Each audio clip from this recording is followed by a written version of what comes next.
Well, Ethereum Classic was hacked a couple of days ago with a 51% attack. But what does it really mean? What really happened, and what are the greater implications for the industry when a decentralized immutable cryptocurrency protocol can be hacked and coins can be double spent? Doesn't really mean it's immutable, doesn't really mean it's decentralized. When things like that can happen and can displace the trust that's supposed to be built into cryptocurrencies and blockchains. As you can see, you've got the green here, the same green color as the Ethereum Classic logo in solidarity for this hack. But we're going to talk about a bit more about this hack. We're going to talk about what it means, how you can go about kind of protecting yourself by learning a little bit about hash rate and 51% attacks. We're going to talk about what the real implications that that this Ethereum Classic hack is going to have for the industry in the long term.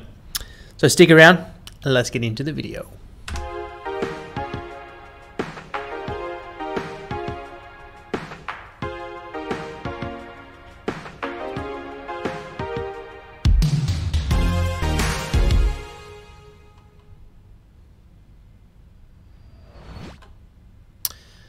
So here we are on this article here from The Verge. It wasn't bad actually, the write-up they did. Why the Ethereum Classic hack is a bad omen for the blockchain. A little subtitle here, the 51% attack is real and it's easier than ever. Yeah, that's, look, I guess technically maybe, but that's a little bit of a simplification there. So look, long story short, Ethereum Classic was 51% attacked. There was some double spending going on. They rewrote the blockchain to cover up the tracks. They were able to spend the money. It worked out to be about 460,000, but they're actually saying now the total amount has risen over to $1 million.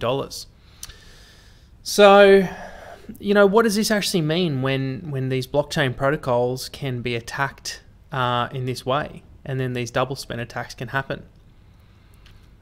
Well, you know, as I mentioned earlier, the biggest downfall for this is the displacement of trust in blockchains. But the real thing to note here is it's a lack of trust in blockchains that don't have adequate hash power and security and that aren't being used. Because blockchains have network effects. You have many participants and stakeholders with blockchains. You have users, you have developers, you have investors, you have miners, you have nodes, you have institutions. So if a blockchain protocol isn't really being used, then you don't have those network effects. And each of these network effects are reinforcing on one another.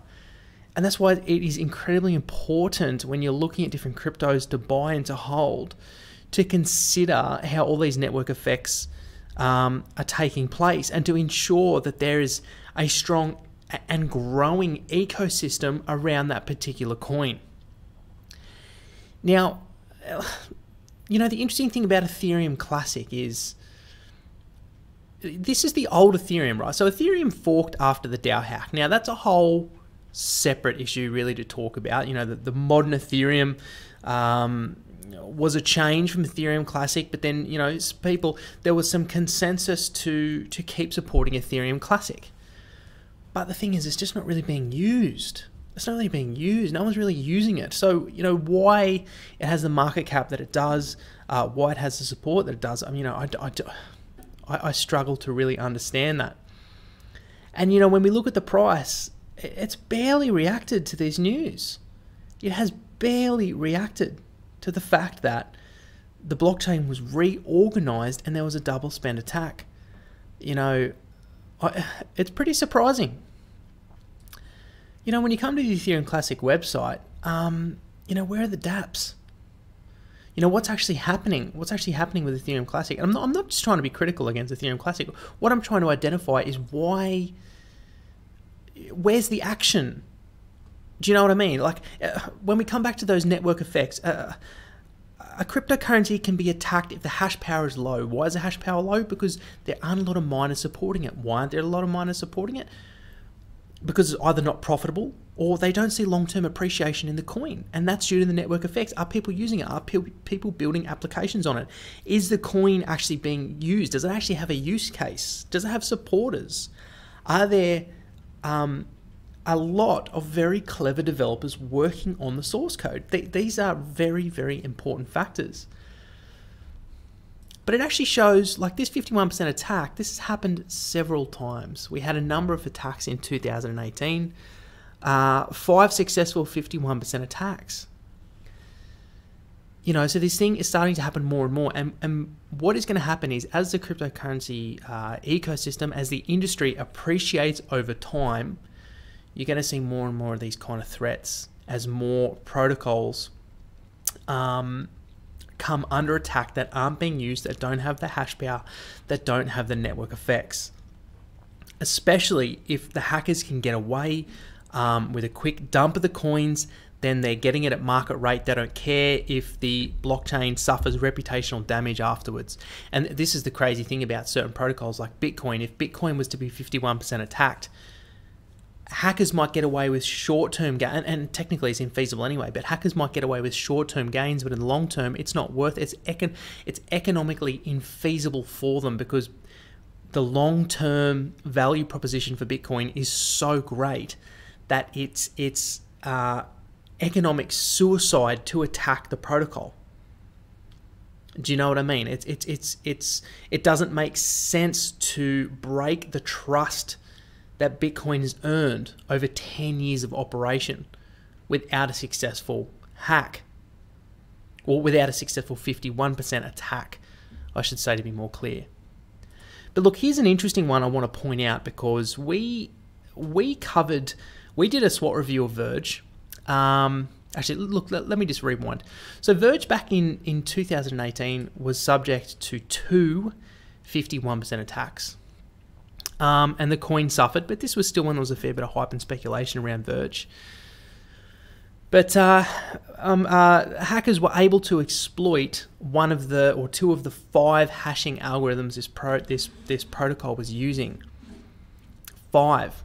Now, we did a SWOT review of Verge back in December 2017, a few months before this hack actually happened. And I want to point something out to you that we identified. So we identified this weakness here. The project uses 5 different hashing algorithms for mining XVG.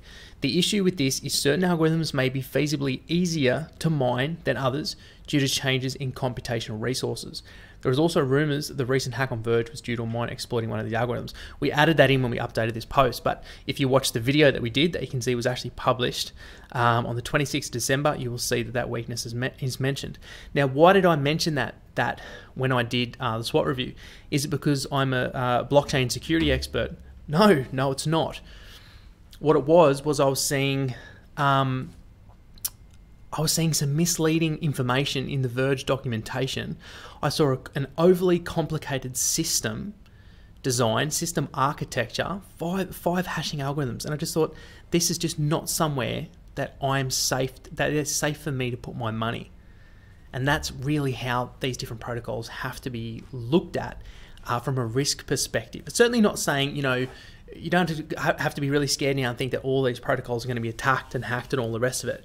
You just have to consider these network effects, the participants, the hash power. This is for proof of work blockchains, and how these network effects are going to are going to incorporate into your risk profile and the risk you're willing to take if they are 51% attacked. But look, fortunately, there are some really good resources we have available to us to do high-level, quick, basic risk analysis on different protocols.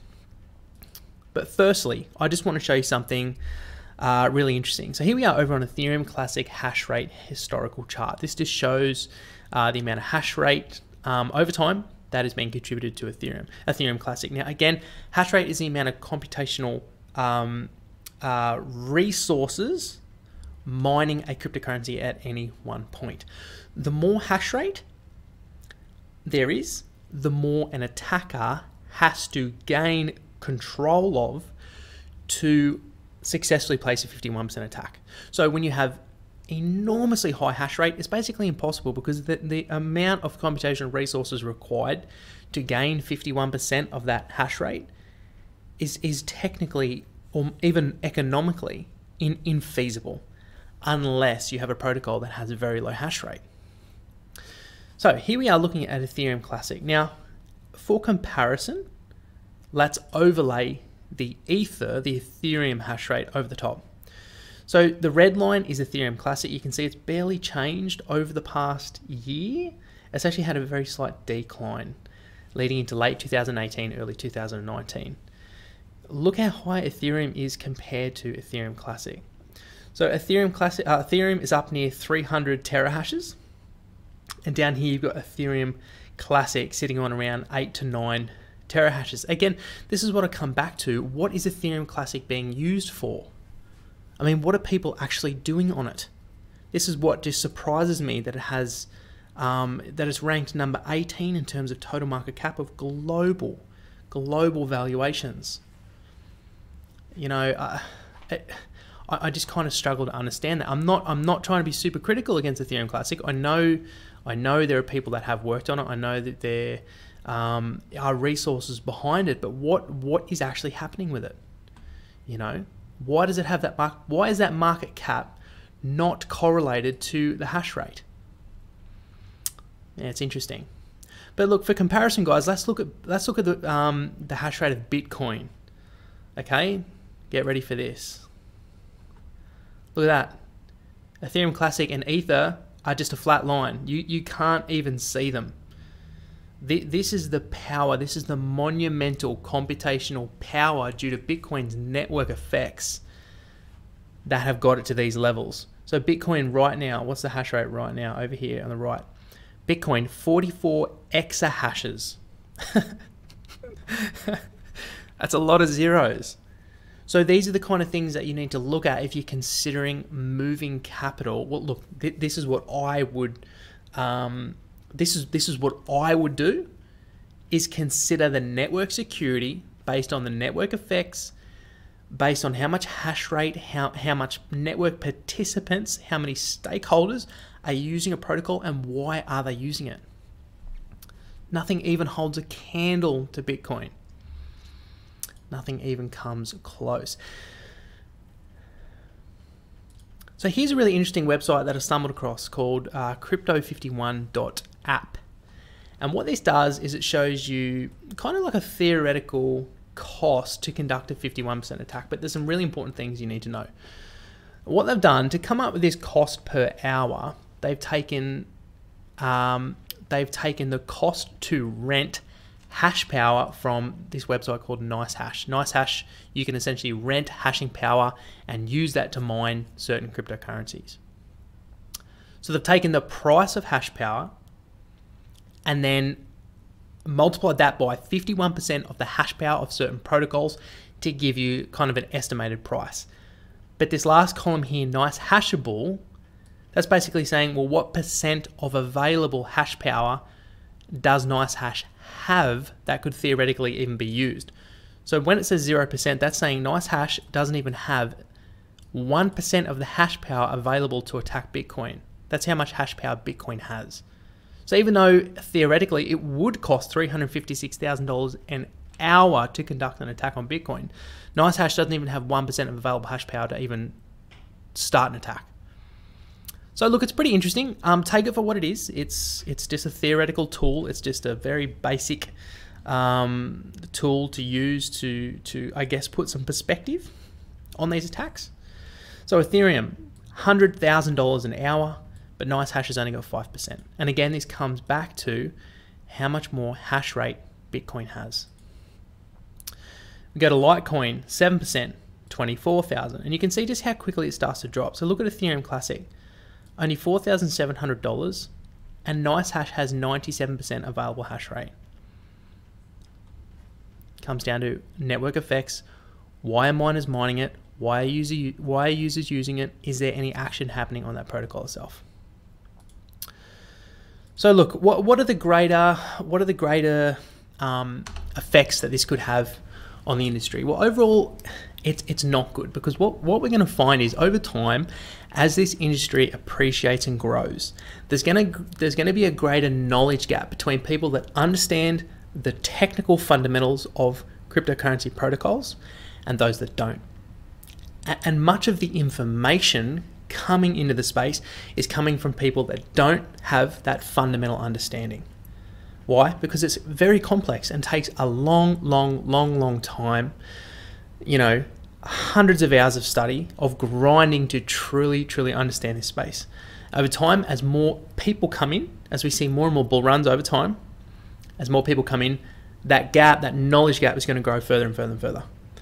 It's kind of part of my mission with Cryptocurrency Australia, is to disseminate and put into layman's terms a lot of these really complicated things over time, to teach people, whoever's coming to this space, to learn some of these incredibly important factors that can impact your decisions and what you do over time.